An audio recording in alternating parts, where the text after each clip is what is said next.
আসসালামু আলাইকুম সম্মানিত দেশবাসী। আজকে আমাদের এক ছোট ভাই মধু নিয়ে আসছে বান্দরবন থেকে। মধুগুলো পিওর, মানে কোনো ভিতরে কোনো ময়লা মাটি বা কোনো কিছু দেখা যাচ্ছে না। তো আসলে উনি যেটা বললো যে মানে যেটা অরিজিনাল মধু সেটা নাকি আগুন দিলে আগুন ধরে যায়, আপনার অ্যালকোহলের মতো। অ্যালকোহলে যেরকম আপনার আগুন দিলে ধরে যায়, সে বলল যে এটা অরিজিনাল মধু হইলে আপনার গ্যাস লাইট দিলে নাকি আগুন ধরে যায়। তো এখন এটা পরীক্ষা হবে, দেখি ছোট ভাই কিভাবে পরীক্ষা করে। তুমি কতটুকু নেবে? যদি ভালো হয় হাফ লিটার নিতে হবে। Half litre. তারা বান্দরবন থেকে মধু নিয়ে আসছে। আপনি দেখেন, আপনারা যদি দেখেন এখানে পুরো এক বোট ভর্তি মধু। আমি যেটা বুঝতে পারলাম যে মধু, সে বললো যে সিগারেটের ভিতরে যেই কাগজটা থাকে ওই কাগজের মধ্যে দিয়ে আগুন ধরাই দিলে আগুন ধরে যায়। আমাদের সেই ছোট ভাই, তোমার নাম কি? মম। মম।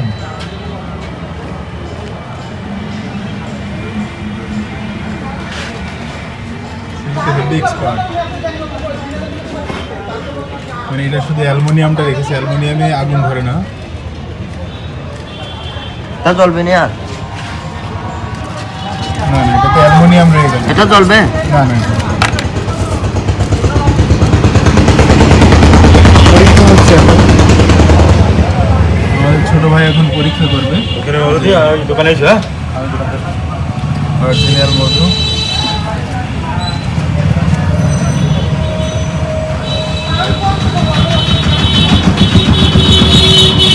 এটা পরীক্ষা করা হচ্ছে, এটা জেনুইন মধু কিনা। টিস্যু দিচ্ছি আমি। কেন? এখন পরীক্ষা হবে। ছোট ভাই, মধুতে আগুন দিলে রিয়াকশনটা কি হয় আমার একটু বলতে? এটা মানে আগুন ধরলে অনেক ভালো, আর যদি আগুন ধরে যায় তাহলে ভালো। আগুন যদি না ধরে এটা খারাপ। খারাপ? হ্যাঁ। তোমার এই পরীক্ষাটা কে শিখাইছে এইভাবে? মানে পরীক্ষাটা তোমাকে কে শিখাইছে এইভাবে পরীক্ষা করতে হয় মধু? এরকম আমি মানে নিজে দেখলাম আর কি। ঠিক আছে, তুমি পরীক্ষাটা করো। তোমাদের বাড়ি তাহলে রাঙামাটি, তাই তো? হ্যাঁ, রাঙামাটি। তোমরা বান্দরবন থেকে তোমরা মধু সংগ্রহ করো, তাই তো? দেখেন এটা জ্বলবে নি, দেখেন জ্বলবে এটা। মধু করে তৈরি রাখেছে, আর এই দিয়ে ধরবে, সমস্যা নেই। এই যে মধুগুলো দেখতে দেখছেন,